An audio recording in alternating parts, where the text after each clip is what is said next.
안녕하세요. 저는 경기도에서 딸과 같이 사는 50대 후반의 남성입니다. 장마가 시작되어 비가 많이 오는데 모쪼록 댁에 피해가 없길 바랍니다. 얼마 전에 비가 생각보다 많이 와서 제가 사장으로 있는 가게에도 피해가 있었어요. 다행히 그 피해가 크진 않았지만 뉴스를 보니 피해받은 곳들이 많더라고요. 안타까운 소식이 많던데 부디 여러분들은 무사히 지나가길 바랍니다. 인생을 살다 보면 예상치 못한 순간들이 참 많아요. 저도 결코 평탄한 인생을 살아온 것은 아니라서 할 말이 참 많습니다. 오늘 제가 준비한 사연은 제 인생에서 가장 큰일이었던 결혼과 이혼 그리고 그 후의 얘기를 합니다. 개인적으로 주변에 사람이 많이 없어서 털어놓을 것이 없었는데 이렇게 털어놓게 되어 참 기뻐요. 그럼 바로 시작하겠습니다. 야, 넌 엄마도 아빠도 없는 고아잖아. 우리 엄마가 너랑 놀지 말라고 했어. 그러니까 넌 우리 집에 못 와. 저리 가서 혼자 놀아. 아니면 네가 사는 보육원에 가든가. 저는 부모님의 얼굴도 이름도 모르는 고아였습니다. 보육원 원장님 말씀에 따르면 100일도 되기 전에 아주 어린 신생아 때 보육원 앞에 버림당했다고 하더라고요. 그래도 보육원에는 부모의 얼굴이나 이름을 아는 친구들이 있었는데 저는 그 무엇도 알지 못합니다. 성인이 되고 50이 훌쩍 넘은 지금도 여전히 몰라요. 보육원에서 자란 저는 어릴 때 친구들과 어울리지 못했어요. 부모가 없다며 학교에선 무시당하는 게 일상이었습니다. 그렇다고 보육원에서 잘 지낸 것은 더 아니에요. 원장님은 제가 성인이 되자 저를 바로 내쫓으셨습니다. 그래도 아주 아기 때부터 저를 봐온 원장님인데 성인이 되니까 가차없이 저를 내보내셨어요. 서운하거나 섭섭함을 느낄 새도 없었고 당장 생존의 문제가 걸려 있었습니다. 대학은 당연히 생각도 하지 않았고 저는 무작정 공장 문을 두드리며 속식이 됐는지 물어봤어요. 그래? 20살? 우리 공장 일 되게 힘든데 괜찮겠어? 여기 사람들이 들어와서 며칠이면 막 도망가고 그래. 기숙사가 있긴 한데 한 방에 여러 명이 있는 구조라 네가 처음에 미움 많이 받을 수도 있어. 그거 견딜 자신이 있으면 들어와. 괜찮아요. 그냥 잘 공간 있고 제가 돈을 벌 수만 있다면 아무 상관없어요. 감사합니다. 진짜 감사합니다. 그렇게 저는 고등학교를 졸업하고 보육원에서 나와 자동차 부품을 만드는 공장에 입사하게 되었어요. 공장 사장님의 말대로 기숙사라고 대단한 시설이 있는 것은 아니었고 그냥 방 한 칸에 여러 명이 있는 구조였습니다. 그 공장에서의 삶은 지금 생각해도 많이 힘들었어요. 야, 저리 안 비켜? 네가 들어와서 우리가 자는 공간이 좁아졌잖아. 그럼 양심이 있으면 알아서 구석에 가서 있으라고. 아이씨, 걸리적거려, 씨. 짜증나게 눈에 띄지 말고 조용히 있어. 네, 형 죄송해요. 제가 일부러 거슬리게 하려는 건 아니었어요.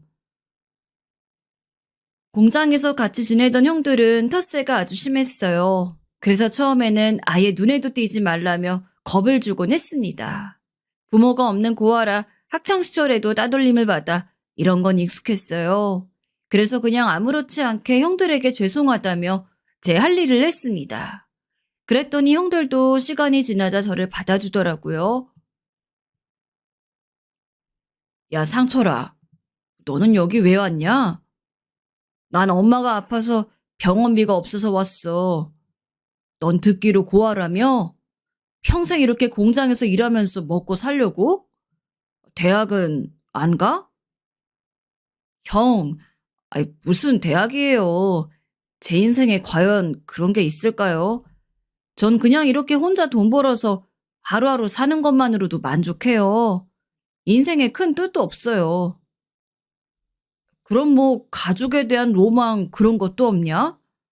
난 그냥 참하고 예쁜 마누라 얻어서 토끼 같은 자식 3명 낳아 키우고 싶어. 현실이 이래서 그렇지 뭐. 누가 병든 시어머니를 모시고 싶겠어. 야, 그래도 고하면 오히려 여자 쪽에서 좋아할 수도 있어. 아이, 형 말이라도 감사해요. 저도 저한테 아내랑 자식이 있으면 얼마나 좋겠어요. 하지만 제 현실을 아니까 그냥 이렇게 사는 거죠. 형들은 저한테 가족을 가지고 싶지 않냐고 묻기도 했어요. 그럴 때마다 저는 겉으로는 생각이 없다고 답했습니다. 하지만 사실 속으로는 너무 열망하고 있었어요. 아내와 자식을 얻어 평생 큰 문제 없이 평범하게 사는 것 자체가 부러웠거든요. 학창 시절에는 부모님과 싸웠다고 학교에서 욕하는 친구들을 보면서 얼마나 부러웠는지 모릅니다. 그렇게 공장에서 일하다 군대도 다녀왔어요. 전역하고 갈 곳이 없으니 또 그 공장으로 향했죠. 일하다 보니 어느새 6년이라는 시간을 자동차 부품 공장에서 일하게 되었던 거예요. 그쯤 되자 저도 오래 일한 직원이었고 사장님이 어느 날 저를 부르셨어요. 상철아, 혹시 너 여자 소개받을래? 내가 저기 아는 사람의 형의 친구의 딸이 하나 있는데 너랑 동갑이야. 그 여자가 남자를 그렇게 찾고 있다네.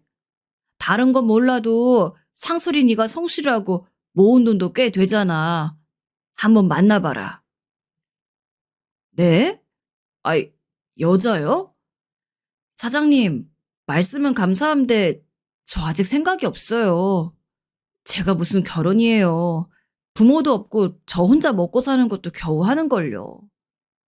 에이, 야, 요즘은 고아를 더 원해. 그러니까 걱정하지 말고 한번 만나기나 해봐. 내가 일하는 날 빼줄 테니까 가서 커피 한 잔 먹고 와. 사장님의 주선에 저는 어떤 여자를 소개받게 되었어요. 여자랑 이렇게 만나는 게 처음이라 얼마나 떨렸는지 모릅니다. 만나서 어떤 말을 했는지도 모르겠어요. 너무 긴장해서 기억이 잘 나지 않거든요. 얼떨결에 나간 자리에서 전 인연이 이어져 그대로 연애가 시작되었습니다. 그리고 약 1년 후에 그 여자와 결혼까지 하게 되었어요. 공장 형들도 사장님도 저를 많이 축하해 주었죠. 아낸 발랄하고 웃음이 많은 여자였어요. 장인어른은 사업을 하는 분이었고 굉장히 호탕하셨습니다. 평생 결혼은 못한다고 생각했었는데 너무 행복했어요. 그래서 제 인생을 새로 생긴 내 가족의 모든 것을 바친다고 생각했습니다. 아내와 자식을 낳아 행복하게 살고 싶었거든요. 하지만 그 감동은 결혼하고 바로 한 상이 깨졌어요. 여보, 이번 달에 들어가는 돈이 너무 많다. 당신이 힘들게 밖에서 돈 벌어오는 건 알겠는데, 나도 적은 돈으로 이렇게 집에서 가계부까지 쓰잖아. 어떻게 조금 더 벌어오면 안 될까? 우리 곧 애기도 태어나잖아. 아이, 그래? 알겠어. 안 그래도 내가 퇴근하고 바로 집에 안 오고 대리기사로 일하고 있잖아. 주말에도 종종 나가서 막노동도 하고 있고. 그래도 나는 괜찮아. 곧 태어날 우리 아기랑 당신을 위해서라면 그 무엇이든 할 수 있어. 진짜? 당신 너무 멋있어. 나는 당신과 결혼해서 인생이 진짜 행복하고 좋아. 난 그럼 당신만 믿을게. 항상 고마워요. 다음 달에도 돈 많이 벌어와. 아내는 결혼 전에는 전혀 몰랐는데 사치가 매우 심한 편이었어요. 제가 공장에서 일하며 벌어오는 돈을 저금은 전혀 안 하고 쓰기 바빴습니다. 공장 사장님이 제가 결혼했다고 근무 시간표를 사무직처럼 9시에 출근해 6시에 끝나는 것으로 해주셨거든요.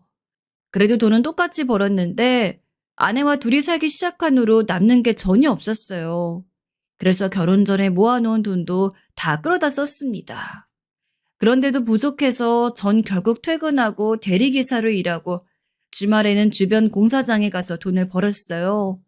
몸이 너무 힘들었지만 그래도 그렇게 원하던 결혼 생활을 할 수 있으니 좋았습니다. 아내도 저한테 이때는 계속 고마워했어요. 상철아, 결혼하고 신혼인데 표정이 왜 그래? 한창 좋을 때 아니야? 왜 이렇게 힘들어해? 아까 보니까 혼자 구석에서 졸고 있던데. 무슨 일 있어? 네? 아이, 형 아니에요. 요즘 하루도 못 쉬고 일하니까 몸이 말이 아니네요. 아빠가 되는 게 이렇게 힘든 일인 줄은 몰랐어요. 원래 가장의 무게가 그렇게 무겁다고 하잖아. 아니, 그래도 재수 씨가 밥은 잘 챙겨줘? 난 이렇게 힘들게 일하고 집에 갔을 때 우리 아내가 밥 차려주면 그게 그렇게 고맙더라. 이 맛에 일하지. 밥이요?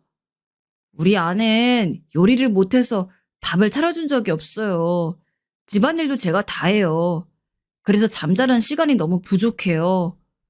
그래도 곧 아기가 태어나니까 아내한테 미리 잘 보여야죠. 저는 괜찮아요. 뭐? 아이, 아낸 그러면 상철이 네가 버는 돈으로 뭐 하는 건데? 너 저번에 장모님하고 아내하고 둘이 놀러 간다고 그 돈 내야 한다고 잔업했잖아. 그렇게 기계처럼 돈 벌어서 주기만 하는 거야? 예. 아이, 뭐 장모님이 워낙 여행을 좋아하세요. 그래서 제가 돈을 버니까 드리는 거죠. 그걸로 아내랑 행복하게 다녀오는 거 보면 저도 기분이 좋아요. 아내는 실제로 결혼하고 제대로 집안일을 한 적이 없습니다.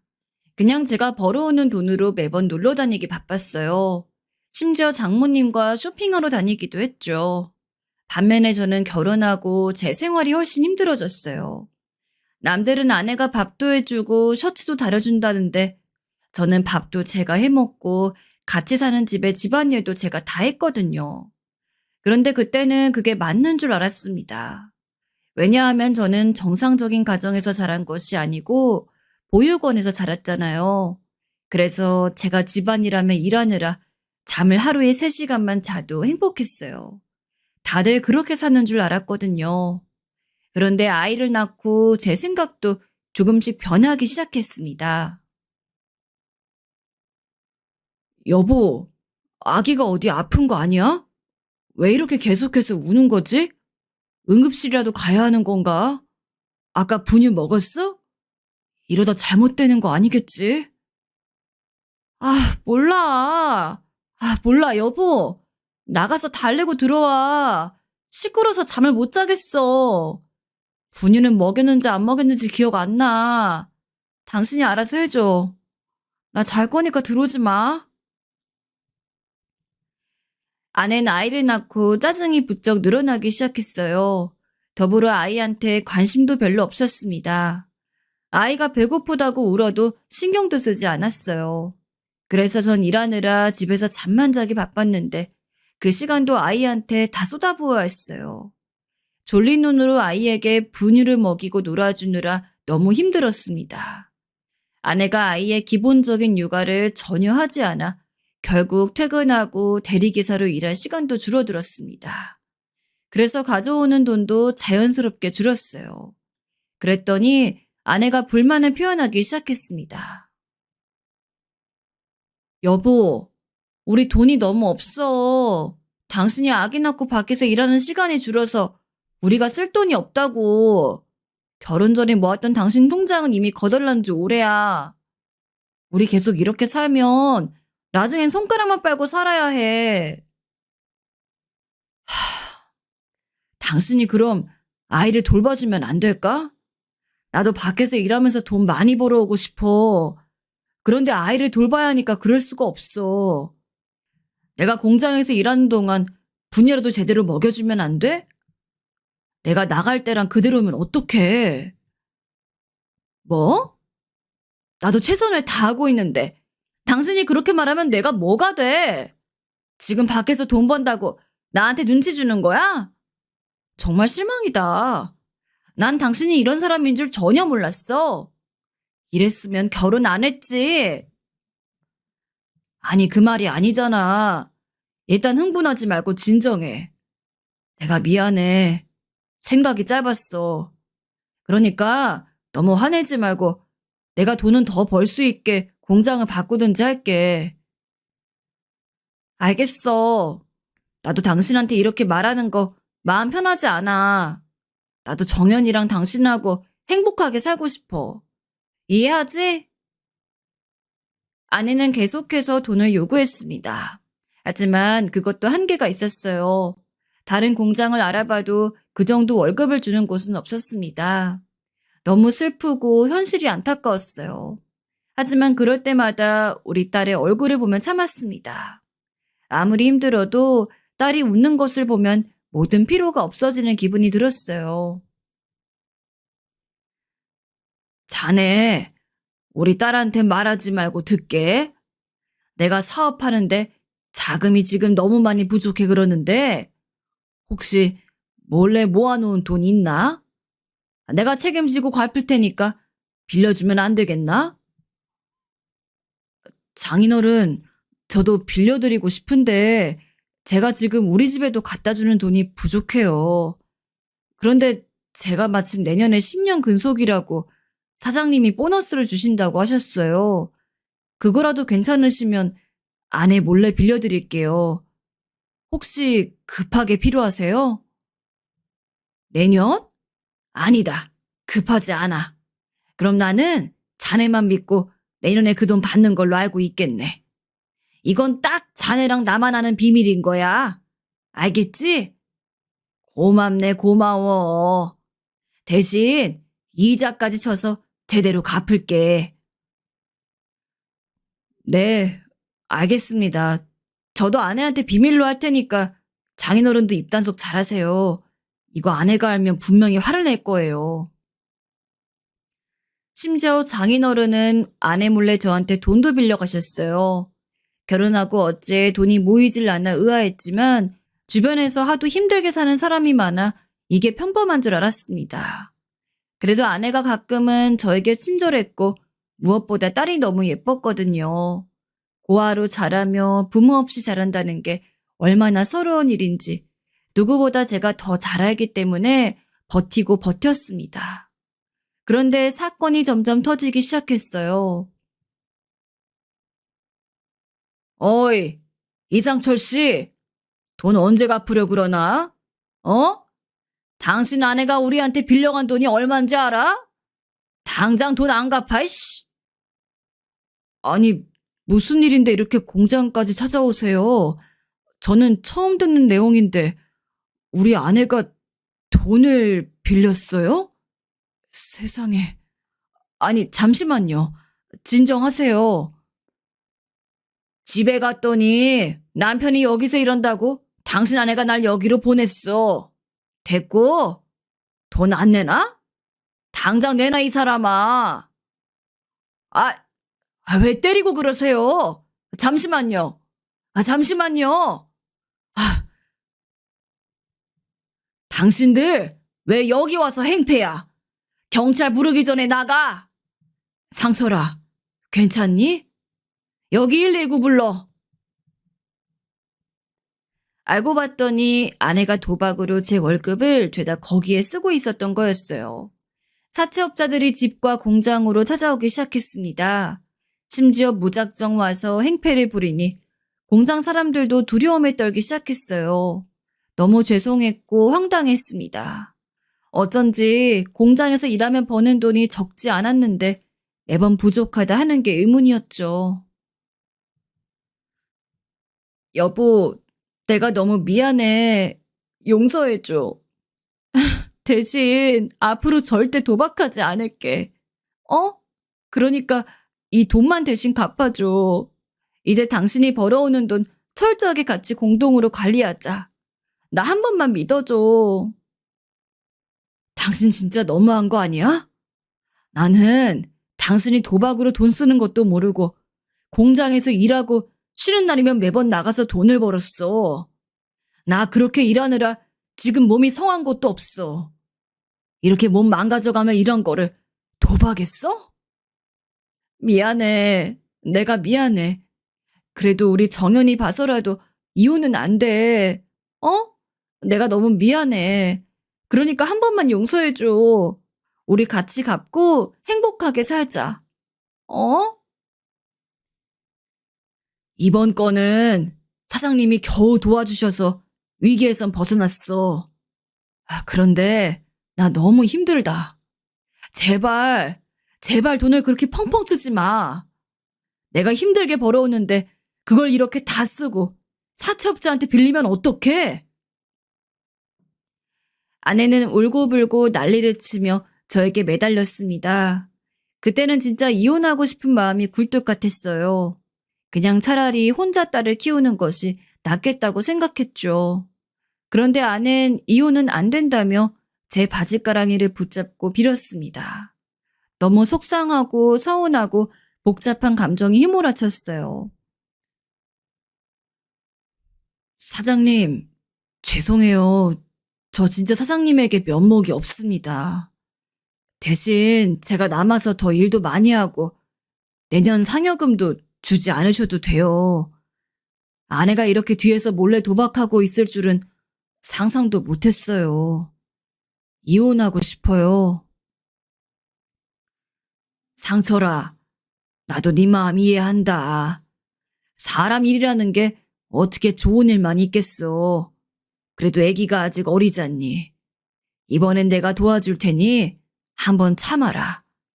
아이를 봐서라도 참아. 그래야겠죠? 사실 아내만 생각하면 이혼하고 싶은데 저도 아이가 있으니까 그게 쉽지 않아요. 그냥 평범하게 살고 싶었던 마음이었는데 결혼하고 왜 더 힘든지 모르겠어요. 하지만 그때 아이는 겨우 5살이라 우리 딸을 위해 이혼하지 않았습니다. 그 뒤로 아내는 실제로 예전처럼 돈을 막 쓰진 않았어요. 가계부도 투명하게 관리했고 저도 예전처럼 개고생하며 돈을 벌지 않아도 되었습니다. 드디어 아내가 정신을 차렸나 생각했어요. 그래서 어렸을 때부터 그렇게 바랐던 평범하고 행복한 가정을 드디어 이룰 수 있겠다고 생각했습니다. 하지만 아내가 묘하게 이상해지기 시작했어요. 정확히 말하면 고등학교 동창회를 다녀온 아내는 그 뒤로 이상해졌습니다. 원래는 친구가 별로 없어서 항상 집에 있거나 장모님하고 둘이 다녔거든요. 그런데 부쩍 동창회에 다녀오더니 나가는 날이 많아졌습니다. 여보, 이번 주말에도 약속이 있다고? 저번 주랑 약속 있다고 나갔잖아. 우리 가족끼리 오붓하게 셋이 외식이라도 하고 싶은데 왜 이렇게 바쁜 거야? 정연이랑 같이 공원에 가서 놀다 저녁 먹으면 안 돼? 아이, 선약이라 어쩔 수가 없네. 대신 다음 주에는 꼭 셋이 놀자. 알겠지? 내가 저번에 동창회 갔다가 거기서 집에서 할 수 있는 부업이 있다고 정보도 가져왔잖아. 우리 돈 많이 벌어서 행복하게 살자. 어? 내 말 무슨 뜻인지 알지? 당신이 예전처럼 도박에 내 월급 다 갖다 쓰는 거 아니니까 나도 좋아. 하지만 이제 그러니까 우리끼리 평범하게 살면 되잖아. 부업 굳이 안 해도 되지 않아? 우리가 재벌은 아니어도 적어도 가난해서 수도가 끊기거나 그런 건 아니잖아. 당신도 웃겨. 나 빼고 딸이랑 둘이 오붓하게 다녀와. 너무 세원하게 생각하지 말고. 알겠지? 다음 주에 정연이 데리고 동물원에 다녀오자. 아낸 동창회에 다녀온 후로 굉장히 바빠지기 시작했어요. 집에는 못 보던 옷이 늘어났고 아내의 화장은 점점 진해지기 시작했죠. 그래도 아내가 예전처럼 제 돈을 1원도 남기지 않고 다 쓰는 건 아니어서 다행이라고 생각했습니다. 아빠, 엄마는 왜 우리랑 같이 안 놀아? 내 친구들은 엄마랑 아빠랑 같이 놀러 다니는데 맨날 나만 아빠랑 다녀. 아, 엄마는 친구들이 많아서 그래. 엄마가 예쁘고 성격이 좋아서 친구들이 맨날 놀자고 하거든.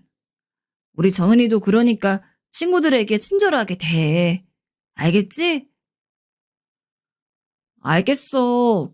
근데 나 너무 속상해. 엄만 항상 나한테 관심이 없어. 다른 친구들은 엄마랑 둘이 놀러 다니는데 나만 못 그러잖아. 아빠가 엄마한테 말해서 꼭 셋이 놀러 갈 수 있게 할게, 정연아. 속상해도 조금만 참아. 아빠가 대신 미안해. 딸은 자기와 놀아주지 않는 아내에게 속상함을 표현했어요. 자식까지 나서 그렇게 말하는데 아내는 들은 척도 하지 않았습니다. 한편 장인어른은 제가 한번 돈을 빌려주기 시작하니 계속해서 돈을 빌려갔어요. 자네, 이번이 진짜 마지막이야. 이제 이번 이후에 내가 다신 자네에게 돈을 달라고 하는 경우는 절대 없을 거네. 그러니까 이번에도 돈을 빌려줄 수 있겠나? 응? 이번 성과금도요? 장인어른, 제가 이렇게 말씀드려서 너무 죄송합니다. 이번에는 조금 힘들 것 같아요. 사실 몇 년 전에 빌려가신 돈도 아직 다 안 갚으셨잖아요. 에이, 그건 내가 진짜 이번 사업에 성공하면 누구보다 자네에게 가장 먼저 갚을 거라고 몇 번을 말하나. 섭섭하다, 섭섭해. 내가 자네랑 우리 딸을 얼마나 생각하는지 몰라? 이번이 마지막이네. 아예 각서를 작성하도록 하지. 그럼 진짜 이번이 마지막이에요?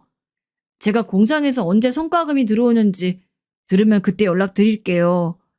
그리고 아내한테는 비밀로 해주세요. 이미 몇 번이나 제 돈을 빌려간 장인어른은 돈을 제대로 갚지도 않은 상태였어요. 그래서 아내 몰래 장인어른께 빌려준 돈이 얼마나 많았는지 모릅니다. 제가 죽어라 일한 돈으로 저는 정작 옷 한 벌도 제대로 사입지 못했어요. 그래도 가정에 있다는 사실 하나가 저에게 커다란 안정감을 주더라고요. 어렸을 때부터 있던 결핍이 채워지는 기분이 들었습니다. 무엇보다 우리 딸을 보면 이혼 생각이 전혀 들지 않았죠. 이렇게 처가에 제 모든 것을 바치고 살던 어느 날이었습니다. 제 인생에서 생각하고 싶지 않은 일이 발생했어요. 아직도 그때의 일을 생각하면 가슴이 아픕니다. 아이가 학교에 입학했던 애라 8살이었고 그날은 제가 유독 일찍 퇴근한 날이었어요. 공장 사장님이 일이 없다고 직원들을 빨리 집에 보내주셨죠. 슈퍼에 가서 우리 딸이 좋아하는 아이스크림도 사고 아내가 유독 좋아하는 과자도 샀습니다. 설레는 마음으로 삼겹살도 사서 설레는 마음으로 삼겹살도 사서 같이 구워 먹으려고 집에 노래를 흥얼거리며 들어갔어요. 이러다가 네 남편 오는 거 아니냐? 나 조금 걱정되는데. 그나저나 당신 집도 많이 와서 이제 익숙하다. 어? 아니야. 그 사람 오려면 아직 멀었어. 퇴근 시간은 정확하게 지킨다니까? 돈도 더럽게 못 벌어오면서. 아휴, 요즘은 얼굴만 봐도 짜증나. 난 그래서 자기랑 있는 시간이 더 좋아. 나도 지금 아낸 뚱뚱하고 못생겨서 싫어. 이렇게 우리 둘이 살면 얼마나 좋을까? 그치? 너무 충격적인 행태에 전 말을 잃고 말았습니다. 삼겹살과 아이스크림, 과자가 든 봉지를 땅에 떨어뜨리니 아내와 내연남이 저를 보고 소리를 질렀어요. 뭐야? 뭐야? 당신이 여기 왜 있어? 아직 퇴근할 시간 아니잖아. 집에 오면 온다고 연락이라도 하든가. 뭐야? 갑자기 이렇게 들어오면 어떡해? 내가 우리 집에 오는 것도 허락을 받고 들어와야 해? 당신 이게 뭐야? 내가 이해한 게 맞아? 지금 나 믿을 수가 없어서 그래. 우리 정연이 어디 있어? 정연이 지금 친구 집에 있어. 일단, 아니 여보, 오해하지 마. 당신이 생각하는 그런 거 절대 아니야. 그러니까 내가 바람을 피웠다던가 그렇게 생각하지 마. 알겠지? 아내는 심하게 당황한 얼굴로 주위를 살피기 시작했어요. 그 사이에 내연남은 몰래 우리 집을 나가려고 했죠. 전 있는 힘껏 그런 내연남을 잡아 못 나가게 막았습니다. 그리고 장모님과 장인어른을 집으로 불렀어요. 그 과정에서 큰 소리가 나기 시작하자 글쎄 방문이 열리고 우리 딸이 울면서 나왔습니다.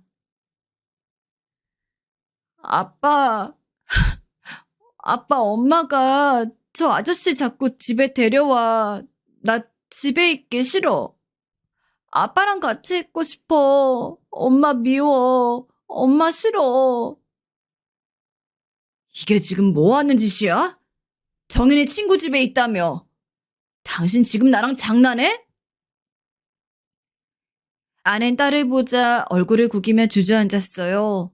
엉엉 우는 딸을 달래며 아내와 내연남을 나가지 못하게 막느라 얼마나 힘들었는지 모릅니다.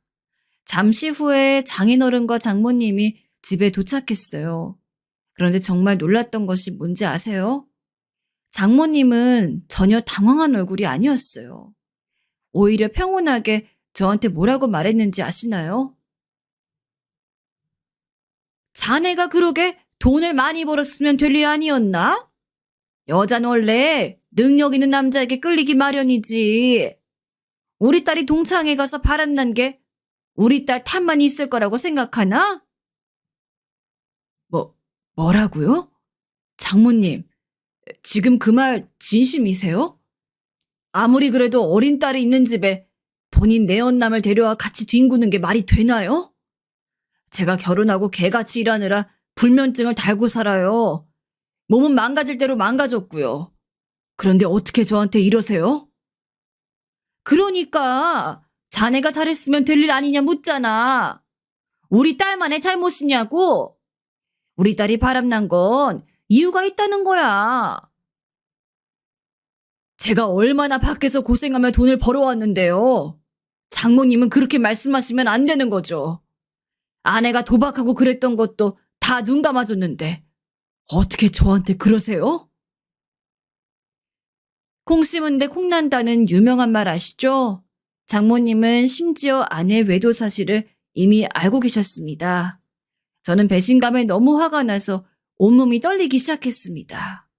떨리는 목소리로 그 자리에서 아무 말도 못하는 장인어른에게 말했어요. 장인어른, 매년 저한테 빌려갔던 그 돈들 다 주십시오. 그리고 이번에 빌려드린다고 약속했던 돈은 못 드립니다. 전 이런 미친 인간들하고 결혼 생활을 유지했다는 게 너무 화가 나요. 이혼하겠습니다. 뭐? 잠시만. 자네 잠시만. 아유, 당신은 왜 쓸데없는 소리 사위한테 하고 그래? 동창회 가서 바람난 게 잘한 짓이야? 아이고, 잠시만. 이서방, 이게 다 우애니까 진정하고 내 말을 들어보게.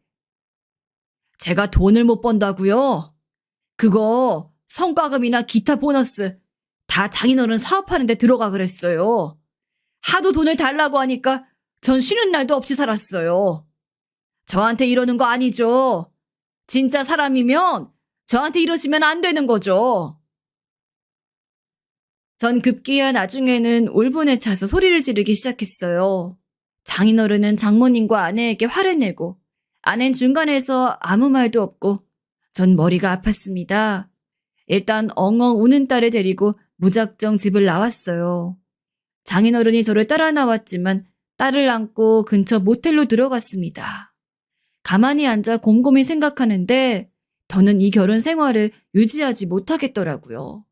그래서 결국 전 이혼 서류를 작성해 아내에게 주었습니다. 그런데 정말 웃겼던 게 뭔지 아세요? 그냥 한순간의 일탈이었어. 나 당신하고 이혼 못해. 무슨 이혼이야? 그럼 애는 어떡하고? 혼자 키우려고? 애한테 엄마가 얼마나 중요한지 알아? 내가 지금 기가 막혀서 말이 안 나온다. 다른 엄마가 그런 소리 하는 건 이해라도 하지. 넌 도대체 정연이한테 해준 게 뭔데? 정연이 신생할 때부터 네가 애한테 뭘 해줬어? 그렇게 딸을 생각하는데 내 언남을 데리고 와? 그 사람과 관계는 이미 정리했어. 그러니까 그냥 다 잊고 우리 새 출발하자, 여보. 내가 잘못했어. 그러니까 용서해. 우리 아빠한테 주기로 했던 돈도 그냥 그대로 주면 안 돼? 이혼은 무슨 이혼이야. 진짜 당신 제대로 미쳤구나. 그게 할 말이야? 무슨 새 출발이야. 난 너랑 이제 1초도 더 있고 싶지 않아. 용서는 무슨? 오히려 정연히 생각하면 난 이혼이 답이라고 생각해. 그러니까 난 이 결정 절대 번복하지 않을 거야.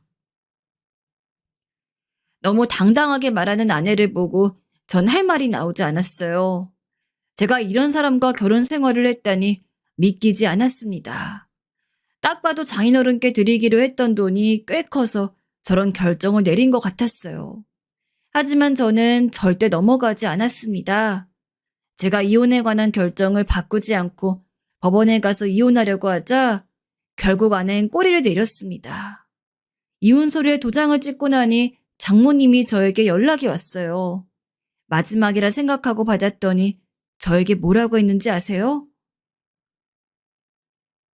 이 망할 놈아. 우리 딸 인생 망치니까 좋아?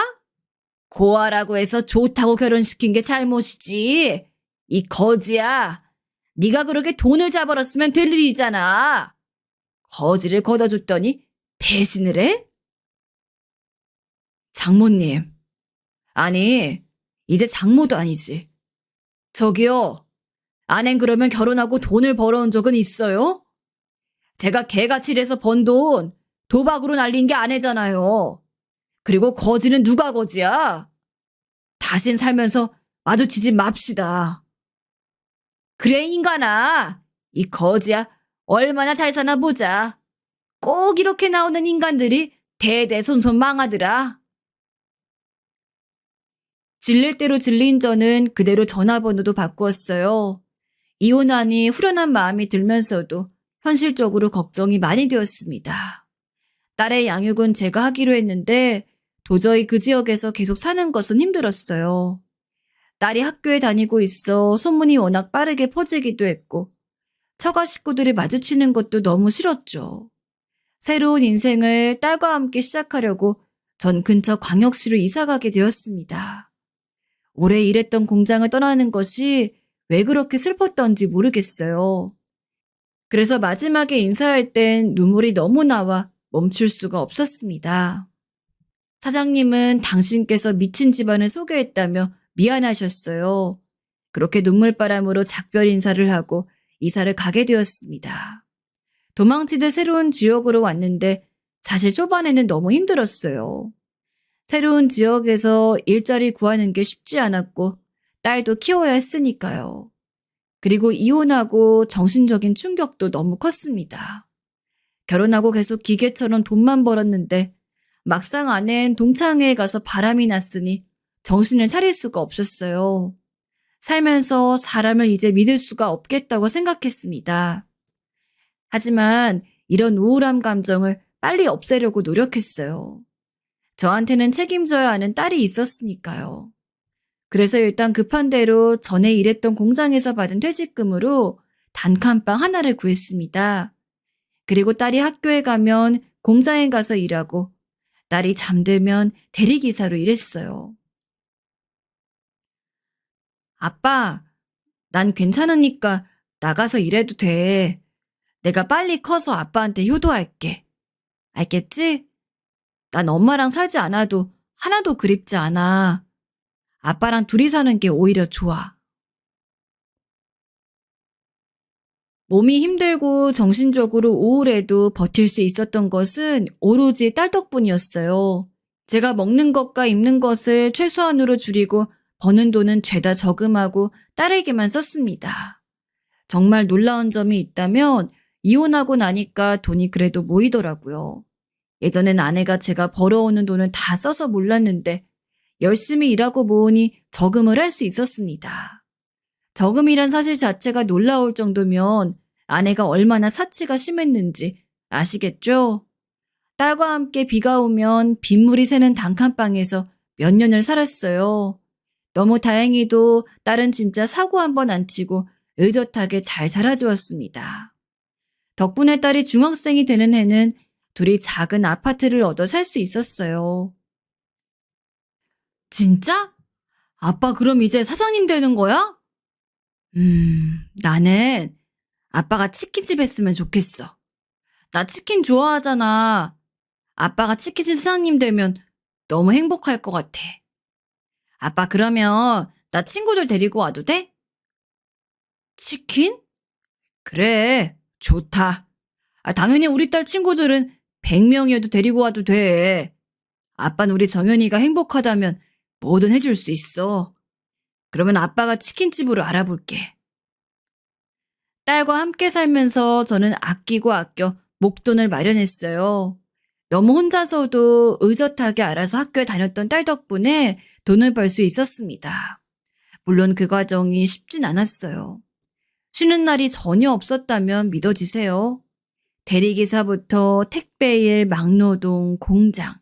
안 해본 일이 없습니다. 그냥 돈이 되는 일이라면 무조건 나섰어요. 물론 어깨부터 무릎과 허리까지 안 아픈 곳이 없었죠. 그래도 나중에 우리 정연이와 행복하게 사는 것을 상상하면 버틸 수가 있었습니다.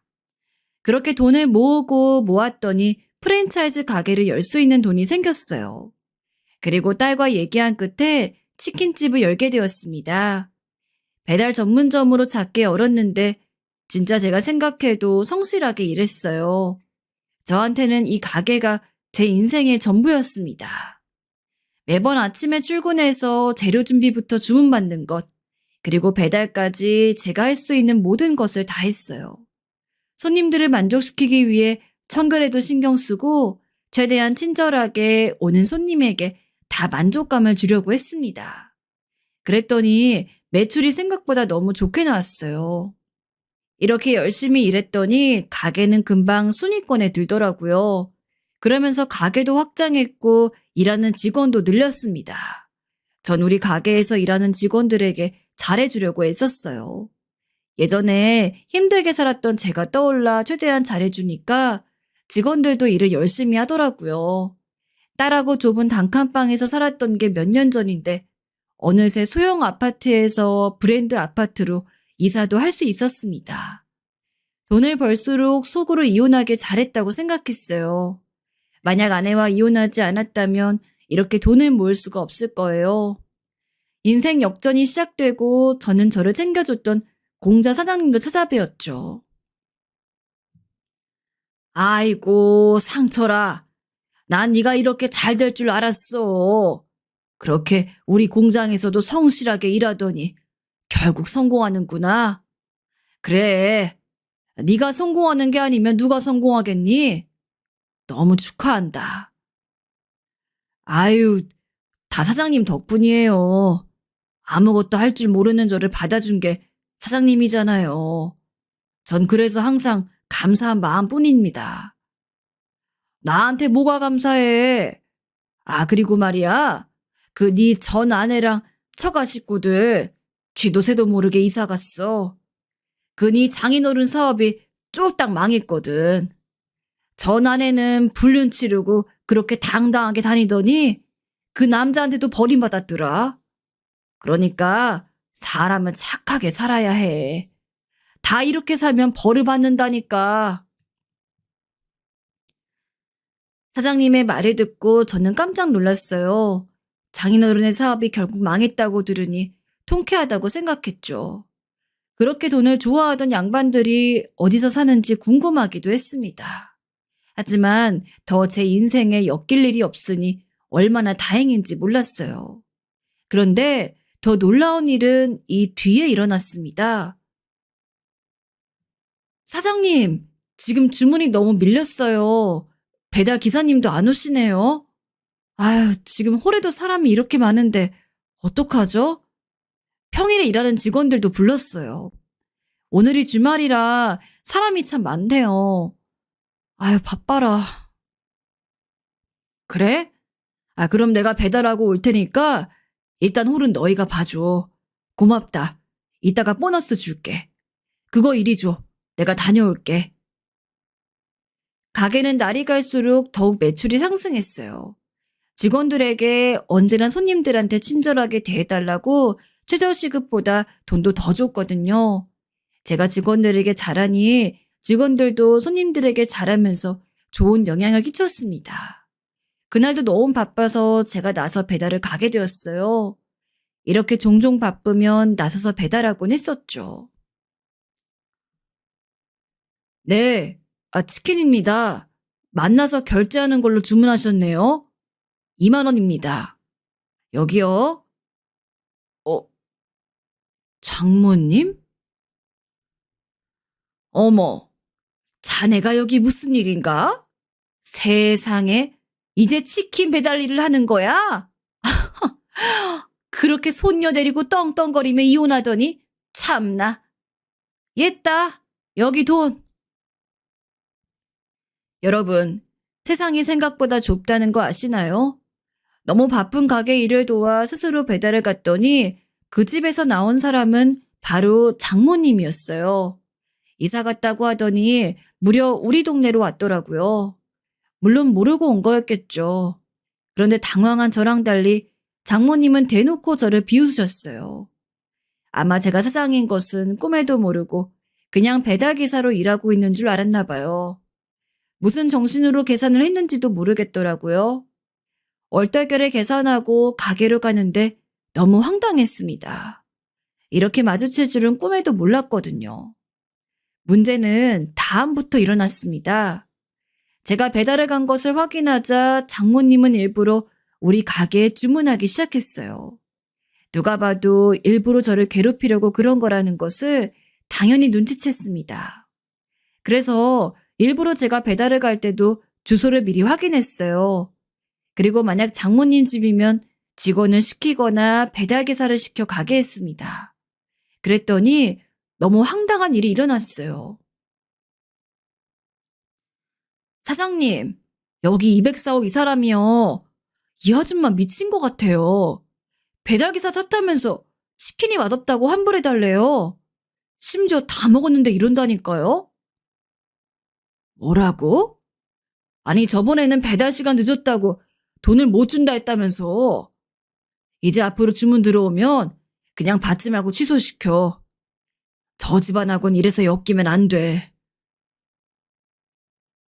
장모님은 일부러 저를 괴롭히려고 그러는 게 눈에 보였습니다. 콕 집어서 배달을 탓하는 것을 보니 저를 아직도 사장으로 생각하지 않는 게 보였습니다. 너무 어이가 없었어요. 그런데 더 황당한 일이 발생했습니다. 저녁에 장사가 너무 바빠 정신없이 일하고 있었는데 가게로 너무 익숙한 얼굴이 들어왔어요. 그 사람은 바로 장인어른이었습니다. 먼저 인사를 할까 고민했지만 그러지 못했어요. 왜냐하면 장인어른은 장모님이 아닌 다른 사람과 둘이 방문했거든요. 그냥 지인이라기엔 너무 애틋하고 애정 표현을 하는 것을 보니 누가 봐도 연인이었습니다.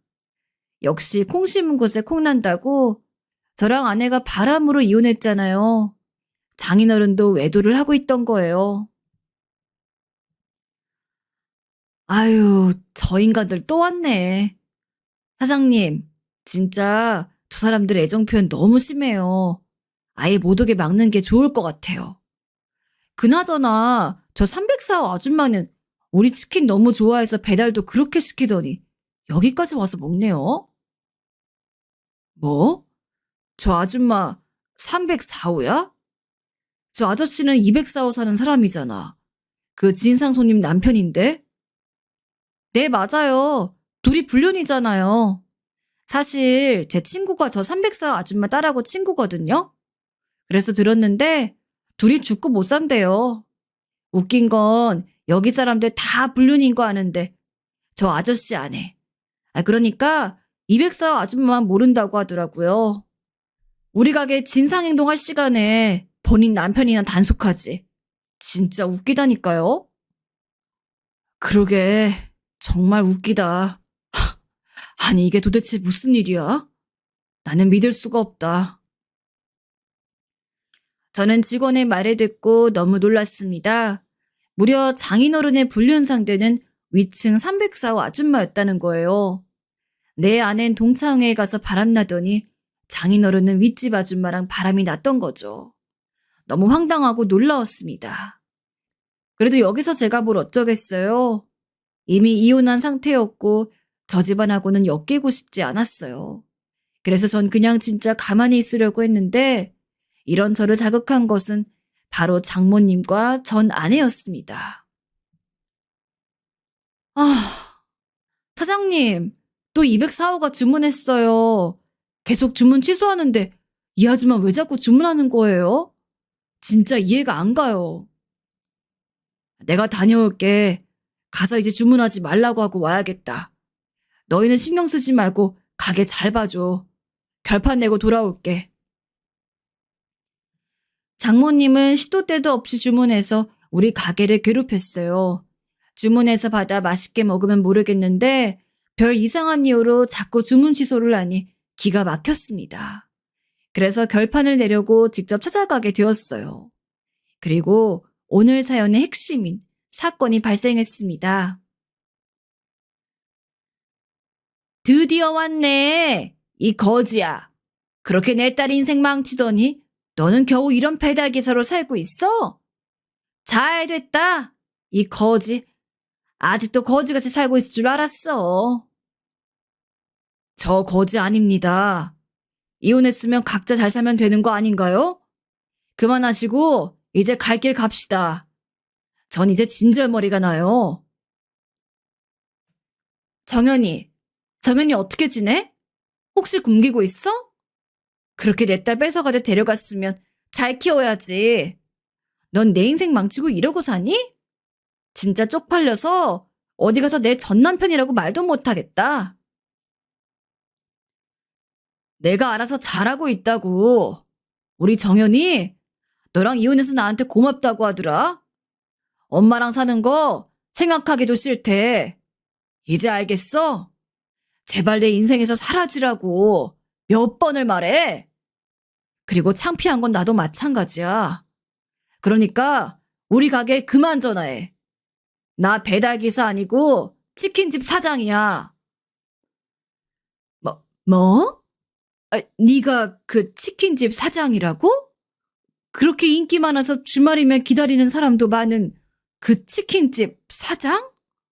세상에, 거짓말도 적당히 해라. 그걸 우리가 믿을 것 같아? 참나, 믿고 말고는 당신 마음이고 내가 사장인 건 안변한 사실이야. 제발 나한테 신경 끄고 네 남편이나 관리해. 장인어른 304호 위층 아줌마랑 바람났어. 너희 집 바람 유전이었더라? 제가 이렇게 말하자 아내와 장모님의 표정은 급격하게 변하기 시작했어요. 둘이 무슨 소리냐고 소리를 지르자 저는 당당하게 말했습니다. 장모님의 표정은 지금 생각해도 너무 생생해요. 두 눈을 동그랗게 뜨고 저를 쳐다보았죠. 내가 사장이라고 했지? CCTV 보고 싶으면 우리 가게로 찾아와. 장인어른도 내가 사장인 건 꿈에도 모르고 매번 304호 아줌마랑 오더라. 아니 지금도 있을걸? 나한테 신경 쓸 시간에 장인어른 단속이나 하세요. 아휴. 이렇게 말하면서 얼마나 통쾌했는지 몰라요. 장모님과 아내는 믿을 수 없다고 난리를 치기 시작했습니다. 그런데 마침 그 순간에 장인어른이 집으로 돌아왔어요. 아니 이서방, 자네가 여기 무슨 일인가? 다시 우리 딸하고 살림 합치려고? 그래, 잘 생각했네. 원래 부부라는 건 떨어질 수가 없어. 이제 다시 재혼해서 행복하게 살아라. 가족이라는 게 다 그런 거야. 응? 웃기고 있네. 저기요, 장인어른. 저한테 가족이고 부부고 말할 처지예요?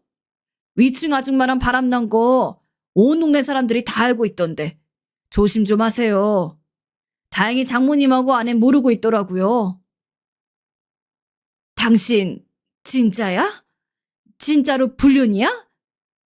이 사람아, 네가 나한테 어떻게 이래? 어? 내가 사업 망한 놈 이혼 안 하고 이렇게까지 살아주는데. 아니 그러니까 그게 아니 잠시만 오해야. 오해라고. 이서방 어디가? 이리 와. 장모님의 고함을 뒤로하고 전 아주 통쾌한 기분으로 그 집을 나왔습니다. 저한테 큰 트라우마를 남겨줬던 이혼이 이제 떠오르면 웃긴 경험으로 남게 되었어요. 그동안 혼자 고생했던 그 모든 것이 씻겨 내려간 기분이 들었습니다. 이리로 어떻게 되었냐고요?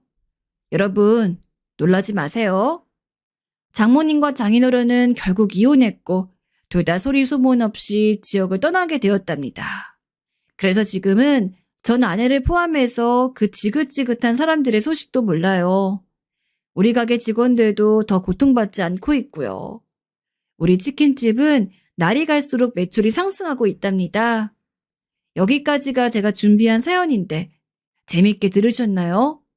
전 개인적으로 아주 통쾌하게 생각하고 있어요. 이제 남은 인생은 우리 딸과 함께 즐기며 살려고 합니다. 들어주셔서 감사합니다. 세상에서 그 누구보다 아내를 사랑했다고 자신합니다.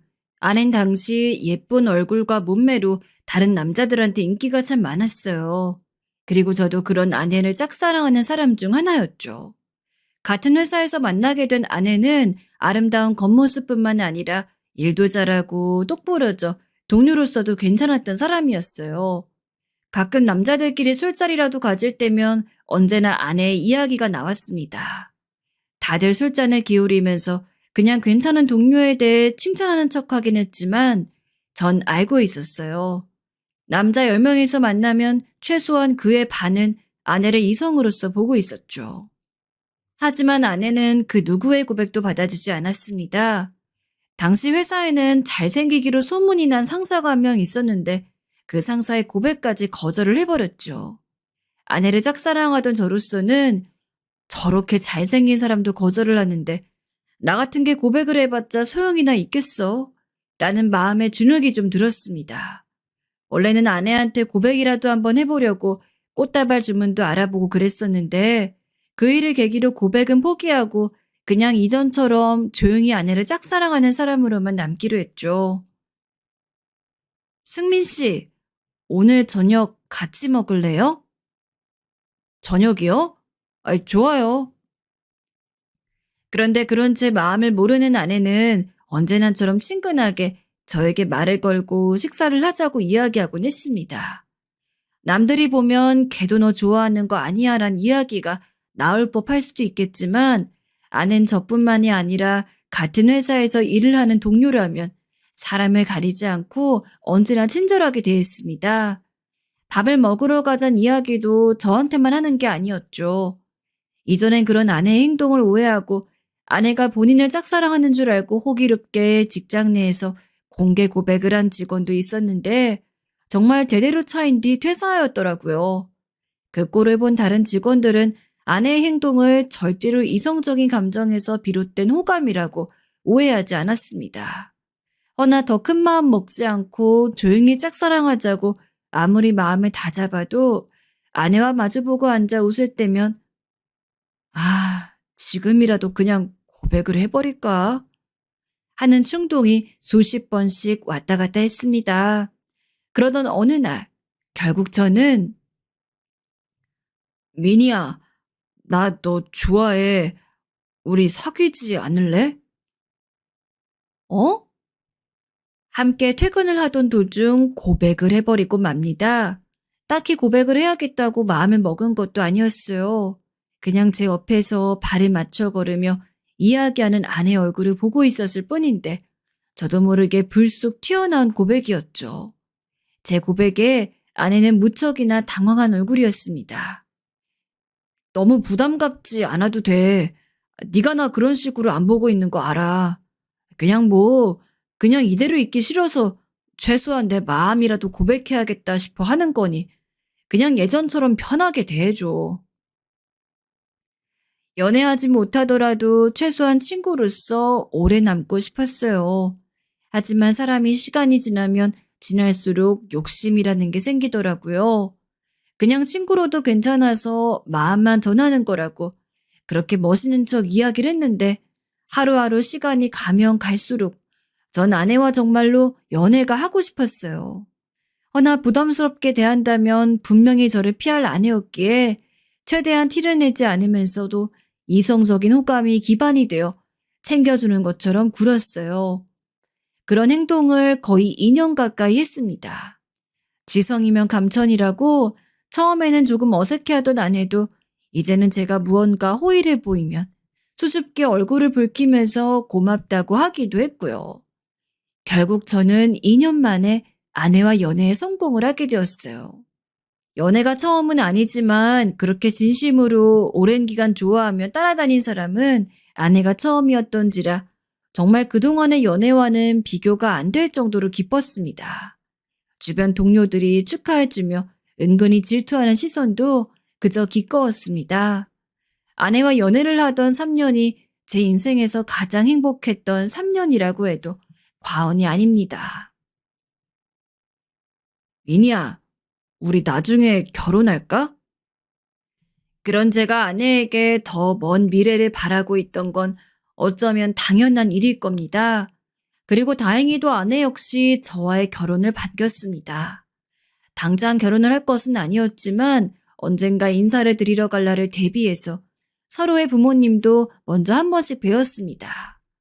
저희 부모님에게 아내가 처음 인사를 드리러 온 날, 아내가 있는데 내내 얼떨떨해 보이던 부모님은 아내가 집에 들어가자마자 우리 아들 능력 있네. 어떻게 저렇게 예쁘고 똑똑한 애를 데려왔대? 라며 그날 하루 종일 아내에 대한 이야기만 했습니다. 허나 아내의 부모님은 저를 그닥 탐탁진 않아 하셨어요. 미니와 같은 회사에 다닌다고? 직급도 비슷하고. 이런 말 하기 못하지만 사실 우리 남자 쪽이 더 능력이 있길 바랬거든.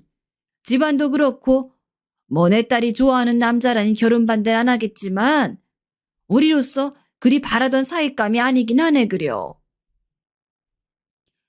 장모님, 제가 지금은 부족해 보이시겠지만 저 나름대로 계획이 있습니다. 다른 건 몰라도 결혼하면 이 사람 고생은 정말 안 시키겠습니다.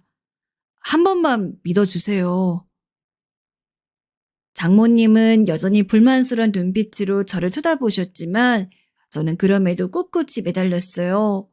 좋아하던 여자도 아내로 만들었는데 장모님이란 벽쯤이야 넘을 수 있다고 생각했죠.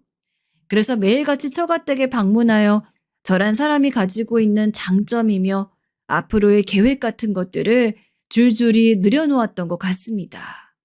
제가 그런 정성을 보이니 나중에는 장모님도 그래, 어디 한번 잘 살아봐 하고 결혼을 허락해 주시더라고요. 결혼을 하고서도 전 여전히 아내를 사랑했습니다. 보통 결혼을 하고 나면 대충 신혼기간 지난 뒤엔 아무리 사랑해서 결혼한 부부라고 하더라도 정으로 산다는 말이 있잖아요. 하지만 저는 결혼을 하고 시간이 지나면 지날수록 점점 더 아내가 좋아져서 대체 이 마음을 어떻게 갈무리해야 할지 모를 정도였습니다. 돌이켜보면 2년간 쫓아다닌 시간도 전혀 아깝지 않았고 아내가 손에 물을 묻히는 게 싫어서 집안일도 거의 다 대부분 제가 하고 혹시나 아내가 먹고 싶은 거라도 있다고 하는 날이면 무조건 그날은 아내가 원하는 걸 사서 집에 귀가했습니다. 여기 과일 먹고 싶었는데 진짜 사왔네. 고마워. 당신이랑 결혼한 건 내 생애 가장 큰 행운일 거야. 아이, 낯간지럽게 무슨 그런 말을 해. 그리고 그러는 날이면 아내는 웃으면서 제가 사온 것들을 받아들이고 저런 식으로 말을 하곤 했는데 바보 같지만 농담처럼 한 말에도 가슴이 벅차 전 어찌할 바를 몰랐어요. 하지만 그렇다고 아내와의 결혼 생활이 다 좋았던 것만은 아니에요. 하나 장애물이 있었으니 바로 장모님이었어요. 어렵사리 결혼을 허락해 주시고 난 뒤 사실상 명절 때가 아니면 볼 일이 없다고 생각했는데 장모님은 갑자기 저희 신혼집 옆동으로 이사를 오시더니 그때부터 자기 집처럼 뺀질나게 드나들기 시작했어요. 그러면서 제게 하는 말들은 거의 다 핀잔 아니면 구박이었어요. 자네 설거지 다 했나? 설거지는 미리미리 해놔야 한다 했지? 네, 장모님. 지금 하려고요. 아니, 지금까지 뭐라고 이제 한다는 거야? 그리고 냉장고 정린 도대체 왜 안 되어 있는 건가? 아내가 임신을 했으면 이런 건 자네가 알아서 다 해놔야 내 딸이 손 안 가고 편안하지. 지금 애밴 내 딸에게 이런 거 하나하나 다 시키겠다는 거야? 죄송합니다, 장모님. 지금 할게요. 편히 앉아 계세요. 아휴, 정말. 이래서 사위는 잘 들여야 하는 건데 어쩜 이리 내가 하나하나 다 가르쳐 놓아야 하는 건지. 당시 아내가 임신 중이었는데 장모는 그간에 유독 더 집에 드나들며 잔소리 해대셨어요. 아내가 그러지 말라고 저도 힘들다고 말려도 소용이 없었죠. 귀한 자기 딸 가져간 제가 장모 눈엔 도둑놈이고 못난 놈으로 보이시는 건지 어느 날은 저희 부모님 얘기까지 거두셨습니다. 자네 어머님 청소일한다고 하셨지? 아버님은 택시기사고. 네, 맞습니다, 장모님. 이런 말하면 교양 없어 보일 수 있지만 내가 그런 집안의 자식을 사위로 맞이한 건 나한테 아주 큰 모험이었어. 자네 받아준 건 내 딸 때문이야. 자네 아니면 안 되겠다고 하는 그걸 항상 잊지 말게. 솔직히 가끔 저런 장모님의 무례한 막말을 듣고 있으면 너무도 기분이 상했습니다. 사람인지라 표정 관리도 되지 않아 그대로 듣고 있을 수가 없어 담배 좀 피고 오겠다며 밖으로 나가 심호흡을 하고 와야 했죠. 장모님은 이런 저의 기분 같은 건 안중에도 없으셨지만 저희 부모님에게도 똑같았어요. 특히 어머니께 더 그랬어요. 어머니가 가끔 저를 보러 오실 때가 있었는데 조금이라도 시골스러운 옷을 입고 오시면 아니, 그런 옷은 어디서 사는 거요, 사돈? 라며 한껏 비꼬곤 했습니다.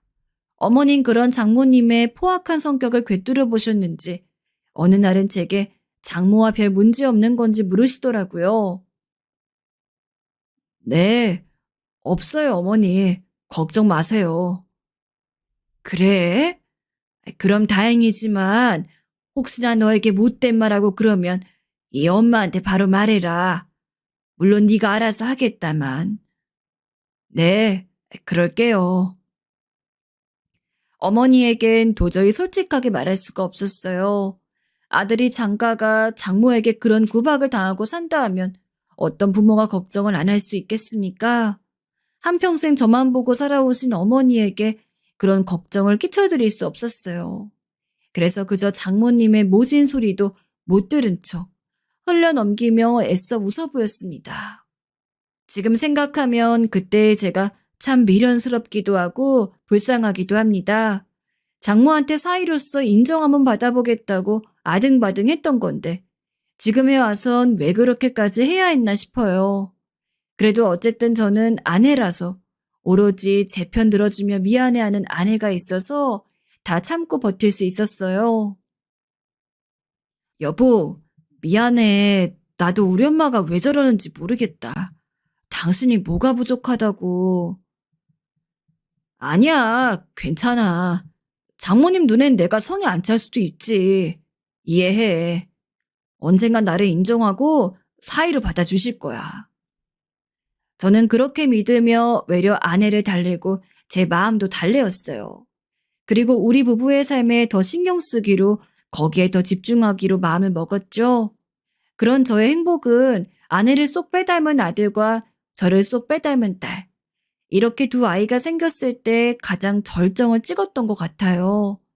아내는 아이를 빨리 낳고 싶어 하는 편이었습니다. 전 아이를 낳는 것은 좋지만 그래도 조금 더 시간을 들이고 천천히 가졌으면 했는데 그래도 애들은 빨리 낳아야 빨리 키우잖아. 라는 아내의 말에 제 예상보단 일찍 두 아이가 생겼습니다. 우리 애들 너무 귀엽다. 그치? 아내는 아내로서뿐만이 아니라 엄마로서도 참 좋은 엄마였다고 생각합니다. 제 권유로 회사를 그만두고 아는 집에서 두 아이를 돌보았는데 가끔은 아내도 친구들을 만나거나 아니면 친정집을 들리면 좋을 것 같아. 주말에 잠깐 바람이라도 쐬고 와. 하고 이야기하면 아내는 애들이 있는데 내가 어디를 가. 난 애들 보는 게 좋아. 라며 언제나 아이들 곁을 지켰습니다. 그런 아내를 보면서 저는 더 미친 듯이 열심히 일했고 얼마 안 가 승진까지 했습니다. 하지만 아이들이 2살이 되던 해 아낸 조금씩 밖으로 나가기 시작했습니다. 나 오늘 친구들 좀 만나고 들어올 거야. 아마 늦어. 늦어? 밥은 당신이 알아서 차려 먹어? 알겠어. 기분 풀고 재미있게 놀다 와. 처음에는 아내도 스트레스를 풀고 해야 되니 오히려 아내가 나가서 논다는 게 반가웠습니다. 하지만 이전에는 1, 2주에 한두 번 정도 나가던 아내가 아이들까지 친정에 맡기더니 점점 일주일에 2번, 3번, 4번 나가는 횟수가 늘기 시작했어요. 문제는 매번 나갈 때마다 저에게 이야기를 해주고 나가는 게 아니었다는 겁니다. 어느 날은 퇴근하고 들어왔는데 아내가 없길래 잠깐 가게라도 갔나 싶어서 기다리는데 정말 밤이 늦도록 안 오더라고요. 걱정이 돼서 전화를 하려는데 아내가 들어와서 당신 대체 어디 갔었어? 너무 늦게까지 안 와서 걱정했잖아. 라고 했더니 아무렇지도 않은 얼굴로 아, 그냥 요 앞에 친구가 와가지고 애들은 내일 데리고 올 거야. 라고 말하며 피곤한지 바로 방으로 들어가더라고요. 미묘하게 저를 대하는 것이 달라진 아내의 행동에 얼떨떨하고 의문이 들었지만 잠깐 그러는 거겠지 하고서 아무 말도 하지 않았습니다.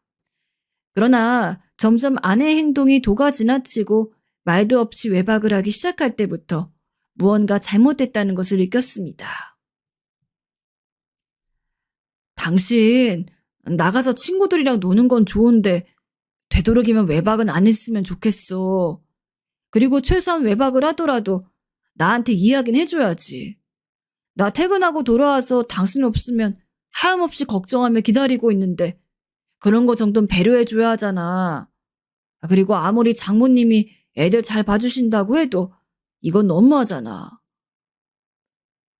그냥 안 들어오면 안 들어오나 보다 하면 되지. 나 요새 약속 많아서 자주 나가는 거 당신도 알잖아.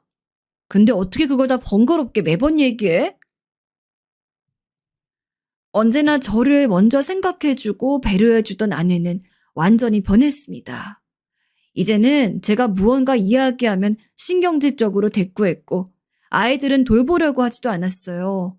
거기다 아내가 갑자기 피부과 시술을 받겠다며 병원을 다니기 시작하더라고요. 그 돈이 처음엔 수십만 원이었는데 점점 가다 보니 수백이 되었습니다. 무슨 피부과에 수백을. 카드 명세를 보고 어이가 없어 아내를 붙잡고 처음으로 따졌어요. 당신 무슨 피부과에 이 많은 돈을 써? 거기서 뭘 하는 거야? 지금 당신이야말로 나 취조하니? 레이저 시술이랑 리프팅 시술 좀 받았어. 그게 200만 원이야. 레이저? 리프팅? 그래. 나도 애 낳고 축 처진 내 피부 보면 기분 좋은 줄 알아? 여자로서의 삶은 끝난 것 같다고. 그래서 나한테 투자하는 셈 치고 한 거야. 이것도 아는 원장님이라 할인받아서 한 거라고. 아니, 아무리 그래도 그렇지. 이 돈이면 우리 애들 외식이 몇 번이고 사줄 수 있는 게 얼마인데. 듣기 싫어 죽겠네. 그 돈이 그렇게 아깝니? 쪼무새인 같으니라고. 이래서 우리 엄마 말 맞다나? 시집은 돈 많은 남자한테 갔어야 하는데 내가 미쳤지. 뭐? 당신 말 다 했어? 아니, 다 못했어. 앞으로 내가 돈 쓰는 거에 터치하고 관여하지 마. 자꾸 그럼 우리 엄마한테 다 말해버릴 테니까. 대체 왜 이렇게 갑작스레 변했는지 저로서는 알 길이 없었습니다. 제가 아내에게 소홀했던 건가 곰곰이 생각을 해보아도 언제나 저보다는 아내를 먼저 생각해 살아왔기에 그런 것도 아니고 아무리 고민을 해보아도 아내가 이렇게까지 변할 이유를 저로서는 찾지 못했습니다. 잠시 방황하는 거라고 생각하고 시간이 조금 더 지나면 다시 예전처럼 돌아올 거란 희망을 가지고 견뎌봤지만 아내는 여전히 변한 모습 그대로였죠. 그 이후로 저희 사이의 대화는 또 끊기게 되었습니다. 이전엔 퇴근을 하고 들어와서 수고했다며 스킨십도 하고 오늘 하루 뭐 했는지 자잘한 이야기를 나누고 그랬는데 이제는 퇴근을 하고 들어와 봤자 대부분 아내가 집에 없었으며 어쩌다 가끔 집에 있다고 해도 저를 보면 왔냐고만 하고 누구랑 그렇게 연락을 하는지 핸드폰을 하루 종일 쥐고 있었습니다. 당신 그러고 보니까 요새 자주 만나는 친구는 누구야? 그냥 당신이 모르는 친구야. 내가 모르는 친구? 그러니까 누구? 아, 왜 자꾸 물어봐? 귀찮게. 그전까지만 해도 한 번도 의심을 하지 않았는데 어쩐지 이런저런 정황을 다 짜맞춰 보니 아내가 설마 그러지 않기를 바라긴 하지만 바람을 피고 있을 수도 있겠다는 생각이 들었습니다. 그리고 아내가 저렇게 대충 이야기라며 여전히 시선은 핸드폰에 두고 있을 때 심증이지만 어떠한 확신이 들었던 것 같아요. 정말 다른 남자가 생겼다는 것을 말이죠. 생각만 해도 피가 거꾸로 솟았습니다. 그 와중에 장모님은 뺀질나게 다시 저희 집을 드나들었어요. 아니, 자네 냉장고 정리했어, 안 했어? 유통기한 지난 음식들은 다 버려야 할 거 아니야. 그리고 이 먼지? 먼지는 왜 이리 많아? 얼른 걸레 가져와서 여기 닦게. 정말이지 미칠 것 같았어요. 당신 딸이 뭔 짓을 하고 돌아다니는지 알지도 못하면서 종처럼 저를 부려먹으려 한다니 절 만만히 보고 그러는 게 틀림없었죠. 여자분들 씹살이 할 때 심정처럼 저 역시 똑같았습니다. 이 장모란 사람이 너무도 밉고 싫어서 악몽에까지 시달렸어요. 게다가 당시 상황도 좋지 않았던 것이 회사에서 승진을 했으나 일이 너무 많아 힘이 들었을 때였어요. 그런데 그 와중에 아내는 계속 피부과를 다니며 돈을 펑펑 써대고 있고 거울 앞에 앉아 자기 얼굴 예뻐지지 않았냐면 묻는데 그 어떤 대답도 하고 싶지가 않더군요. 그리고 얼마 지나지 않아서 저는 너무도 충격적인 광경을 목격하게 되었어요. 지금 생각해봐도 손발이 덜덜 떨릴 정도로 충격이 큰데요. 아무래도 아내의 행적이 수상해서 그날은 회사가 끝나고 난 다음 아내를 미행해 보았어요. 아내가 대체 어딜 가는지 누구를 만나는지 알아야겠다는 마음에 용기를 낸 것이었어요. 아낸 처음에 카페에서 동성 친구를 만나 시시콜콜한 수다를 떠는 것 같더라고요. 그러다 잠시 후 친구와 헤어지고 나서 피부과로 발걸음을 옮기더군요. 솔직히 의아했습니다. 당시 시간이 저녁 9시였기에 피부과가 영업을 하고 있을 리 없었거든요. 그런데 아내는 태연히 불 꺼진 피부과 문을 열고 들어갔고 저도 그 뒤를 바짝 쫓게 되었습니다. 다행히 문이 열려 있어서 그 문 안으로 들어왔는데 그때부터 가슴이 벌렁벌렁 뛰기 시작했어요. 그때 피부과 안쪽에 불이 켜진 진료실이 보이더라고요. 조심스레 한 발 한 발 내디뎌 문을 벌컥 열자 아니나 다를까 민망한 옷차림으로 피부과 원장과 아내가 당황스러운 얼굴로 저를 보고 있었습니다. 여보, 여길 어떻게... 당신... 바람피는 모습을 보면 면전에다 대고 욕이라도 하고 싶었는데 막상 진짜 그런 모습을 목격하니까 너무 화가 나고 당황스러워서 아무 말도 안 나오더라고요. 그 와중에 상간남은 제가 입도 안 열고 주먹만 꼭 쥐고 있자 슬쩍 눈치를 한번 보더니 옷을 챙겨 입고 밖으로 나갔습니다. 저는 그 남자를 조용히 볼 수밖에 없었어요. 바보같이요. 그리고 그 남자가 나가고 나서야 입이 열리더군요. 당신 제정신이야? 미안. 처음에 아내는 고개를 푹 떨구며 미안하단 말을 했습니다. 그런데 이내 말 같지도 않은 말을 하며 저를 기만하더군요. 나 저 남자 사랑해. 나도 내 감정은 컨트롤할 수 없다고.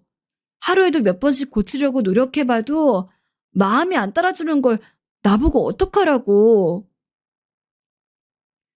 내 울부짖음에도 아낸 사과 같지도 않은 사과를 했지만 아내가 바람을 핀 충격이 없어지는 건 아니었습니다.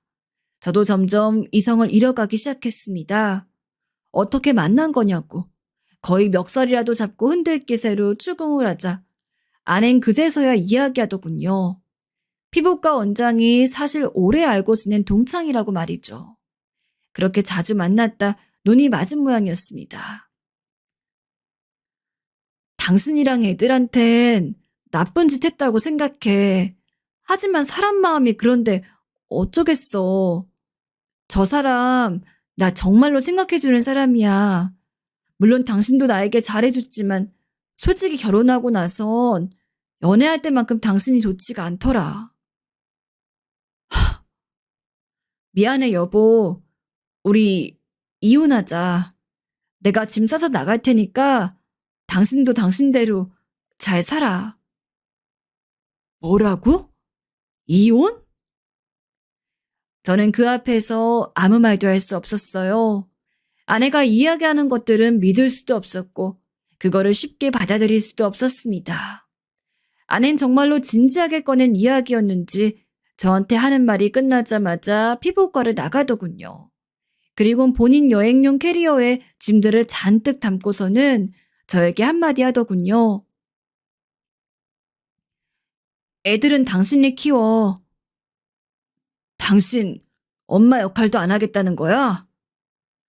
아무래도 나보다는 당신이 더 적합할 것 같아. 당신 애들한테 잘해주잖아. 좋은 아빠고. 난 이미 틀렸어. 기가 막혔습니다. 아내의 그 말이 저를 머리 꼭대기까지 분노하게 했습니다. 어떻게 자기 애들까지 버릴 수 있을까? 어떤 엄마가 그럴 수 있을까? 내가 알던 사람이 맞을까? 전 실망과 분노가 한데 모여 도저히 이성을 유지할 수가 없었어요. 그래서 가슴속에 있는 말을 입 밖으로 꺼내어 버렸는데요. 아낸 정말 뻔뻔스럽기 그지없더라고요. 너 그 새끼랑 살려 이러는 거지? 그래서 애들 버리는 거지? 그럼 안 돼? 뭐라고? 나도 행복해지고 싶어, 이제. 엄마 아니고 여자로. 나도 그럴 권리 있잖아. 당신도 새 여자 만나 살아. 애들한테도 엄마가 생기면 좋긴 하겠지. 아낸 오래전에 이미 엄마의 길 포기했던 걸까요? 절 그렇게 벙찌게 하는 한마디를 남겨놓고 집을 유유히 떠나더라고요. 어디로 간지도 모르겠습니다. 처갓집엔 아내가 없고 장모만 있었거든요. 근데 그 와중에도 장모는 제게 혀를 차며 그러니 단속을 잘했어야지 뭐 했냔 타박을 하더라고요. 정말 그 밥에 그 나물이라고 똑같은 여자들이었습니다. 너무도 징그러웠죠. 더 이상 장모 얼굴을 보다간 토라도 나올 것 같아 전 서둘러 아이들을 데리고 왔습니다. 그 이후 저희는 이혼을 해야만 했습니다. 결혼 기간이 짧아서 그런지 재산 분할 같은 것도 없고 그냥 결혼 전과 똑같았어요. 달라진 게 있다면 제 소중한 아이들이 있다는 것 뿐이었죠. 아빠, 엄마 언제 와? 엄마 보고 싶은데. 아이, 그게 엄마가 공부하러 외국에 갔어. 몇 년 있다 와. 어? 엄마가? 근데 왜 우리한테 말도 안 하고 갔어? 당시 이혼했단 말을 어떻게 해야 할지 몰라 전 아이들에게 이렇게만 얘기했어요. 아이들은 당연히 받아들이기도 납득하기도 힘들어했죠. 매일같이 자기 엄마를 찾으며 울었습니다. 아빠, 엄마 데려와. 데려오라고. 엄마 보고 싶단 말이야. 미안해. 얘들아, 아빠가. 정말 일을 어떻게 하면 좋을지, 그 후 저는 졸지에 홀아버지가 되어 두 아이를 키워야 했지만 아내가 그렇게 바람이 나서 이혼까지 했다는 충격에 한동안 매일같이 술만 마시고 아이들을 제대로 돌보지 못했어요. 지금 생각하면 너무나 잘못된 일이었기에 반성하고 있습니다. 아내의 외도에 충격을 받은 건 충격을 받은 거고 아무것도 모르는 아이들만큼은 내가 정신을 똑바로 차려서라도 잘 보호해줬어야 하는데 다행히 부모님이 제가 회사에 가 있는 시간 동안은 아이들을 봐주기로 하셔서 어떻게든 일을 해나갈 수 있었어요. 부모님은 저를 볼 때마다 한숨을 푹푹 쉬었지만 전 일부러 그런 부모님을 외면했습니다. 다 큰 아들로서 부모님한테 걱정 끼칠 일이 없어야 하는데 면목이 없기도 하고 그런 와중에도 부모님이 아이들을 봐주는 건 꼭 필요했기에 차마 부모님의 손길을 받지 않을 수도 없고 부모님은 이제라도 정말 괜찮은 여자 만나봐라 하면서 맞선도 보게 해주려고 했지만 전 이미 아내로 인해서 거의 여자 불신 상태나 다름이 없었습니다. 어차피 애딸린 이혼남이랑 연애하고 결혼할 만한 여자가 없을 것 같다 생각하기도 했고 당장 애들 돌보는 게 먼저였기 때문에 연애 자체에 아예 관심을 두지 않았어요. 그냥 매일같이 기계처럼 일만 하고 집에 가서 아이들을 보는 날들이 반복됐습니다. 그래도 희망이 하나 있었다면 바로 제 토끼 같은 자식들이었어요. 아빠, 나 오늘 상 받았어. 아이고, 우리 지우 상 받았어? 잘했네. 무슨 상이야? 어디 보자.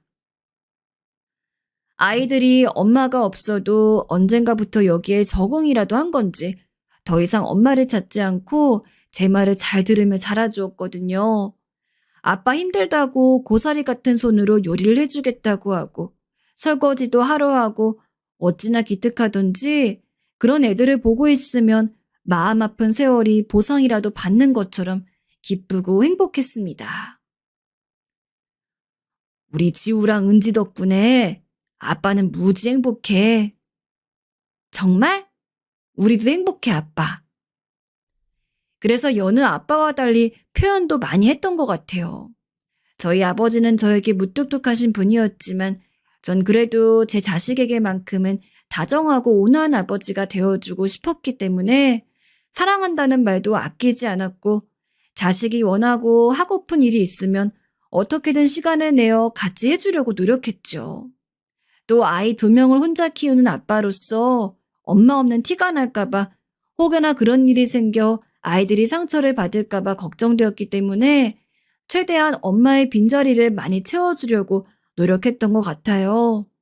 그래서 그런지 주변 학부모분들도 한 분, 2분 제 사정을 아시고 나선 지우 아빠 대단하네. 혼자 2명 키우기 벅찰 텐데 언제든 필요한 거 있으면 부탁해요. 도울게요.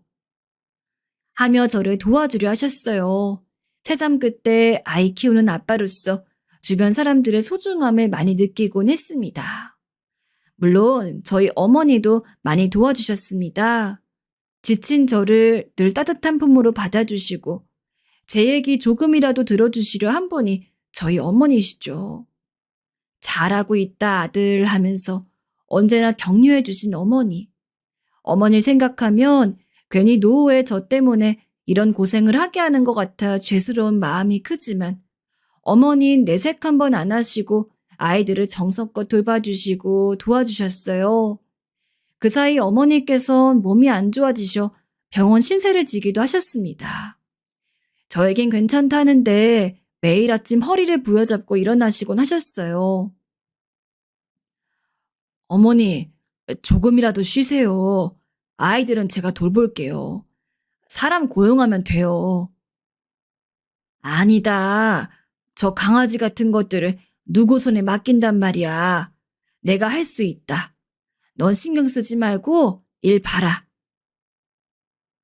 어머니는 무슨 말을 해도 설득이 되지 않았습니다.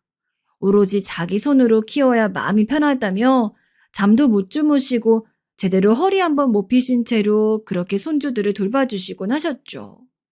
그런 어머니인지라 아이들도 할머니를 유독 따르곤 했습니다.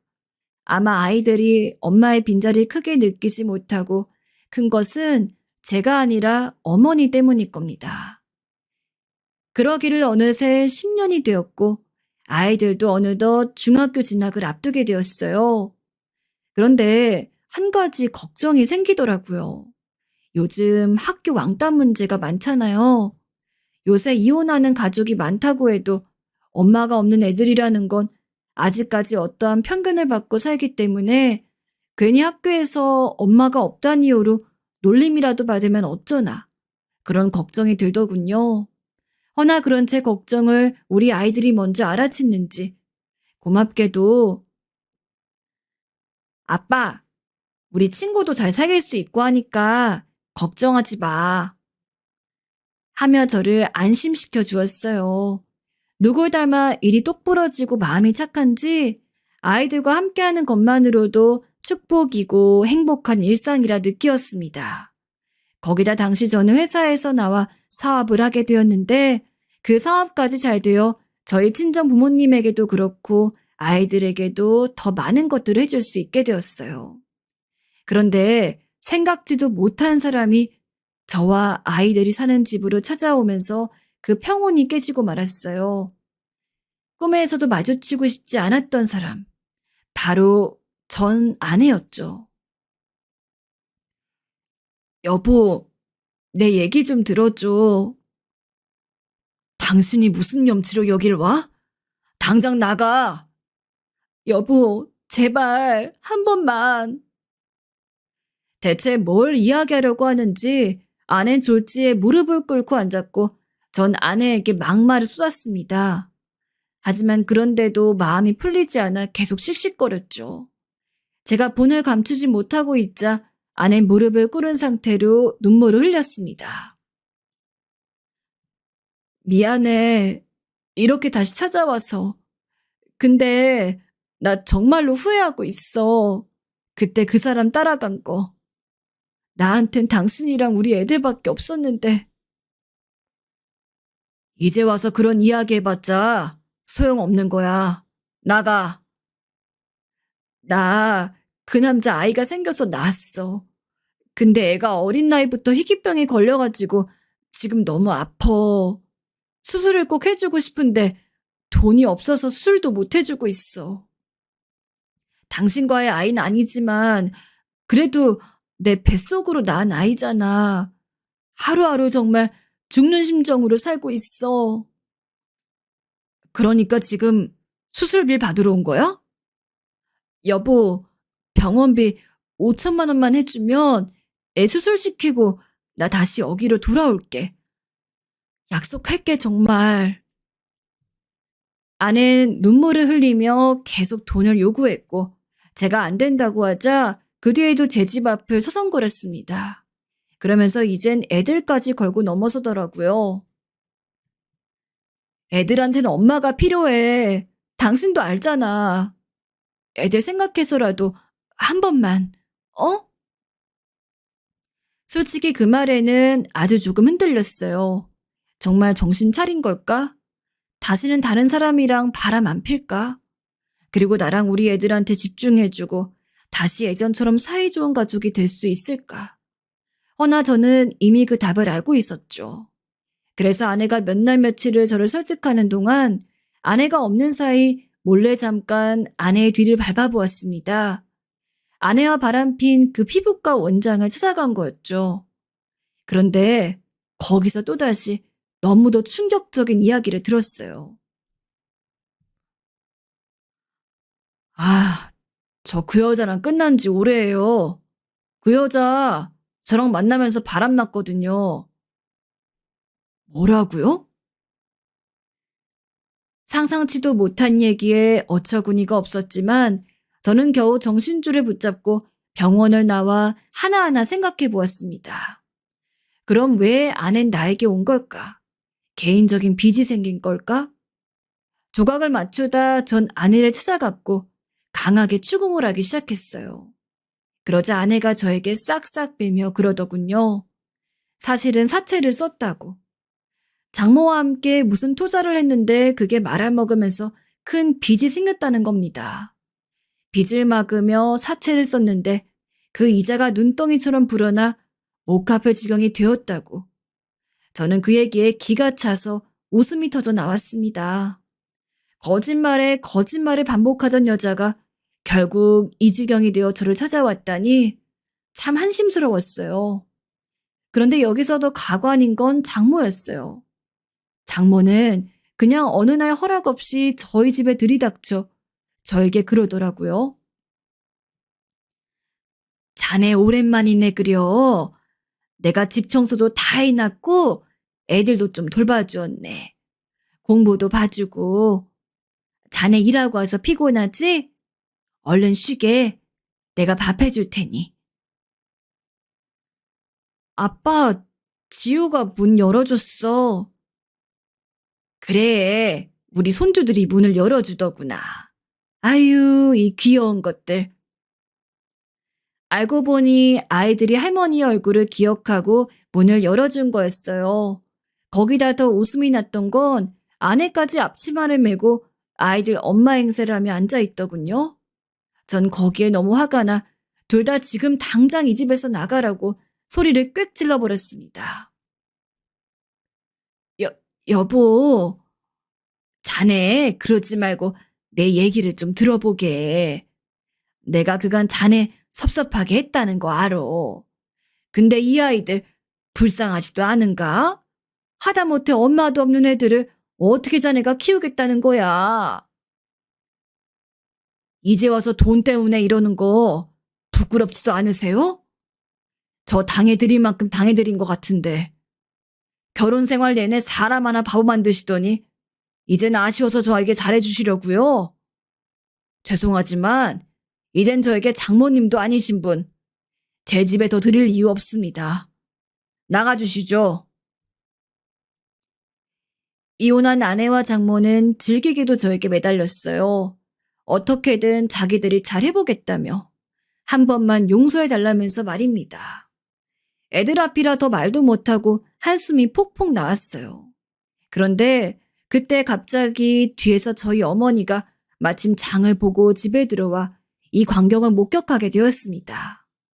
어머니는 대강 이 상황을 눈치채신 듯 처음에 놀라시더니 갑자기 부엌으로 가 프라이팬을 들고 오시더군요. 그리고선 저에게 잠깐 아이들을 데리고 방에 들어가라고 하더라고요. 제가 알았다 하고 아이들을 데리고 방 안으로 데리고 들어갔는데 열린 문틈 사이로 어머니의 뒷모습이 보였습니다. 어머니는 후라이팬을 들고 아내와 장모에게 가는데 너무 빨리 일어나서 저조차 상황을 막지 못했어요. 후라이팬이 아내와 장모의 뒤통수를 강타했고 아내 머리를 쥐어쌌습니다. 그리고 어머니가 한 번 더 후라이팬을 들자 그제야 장모와 아내는 동시에 뒤통수를 잡고 주랭랑을 치기 시작했어요. 그 모습을 보는데 속으로 얼마나 웃음이 나던지 저 망할 것들, 자식 버려놓은 것들이 어디 다시 찾아와서는 저희 어머니가 분에 못 이기시고 씩씩거리시는데 순간 저는 어머니를 꼭 껴안아 드렸습니다. 사실상 그간 어머님도 자식이 이런 고초를 겪고 있었는데 얼마나 분했을까요? 저 힘드실까봐 내색하지 않고 그걸 꼭 참고 계시느라 어머님도 여간 고생이 많으셨을 겁니다. 이번 일로 저는 아내와 장모와의 연은 그렇게 영영 끊기게 됐고 시원하게 복수하며 마음의 응어리를 풀 수 있었습니다. 어머니 덕분이죠. 지금 저는 아이들과 함께 하루하루 잘 살고 있답니다. 요즘 경기가 좋지 않아 힘드신 분들이 많을 것 같은데요. 저도 힘들지만 우리 아이들 생각하며 버티어 나가고 있으니 여러분들도 힘내시길 바랍니다. 마지막으로 어머니 감사하고 또 감사합니다.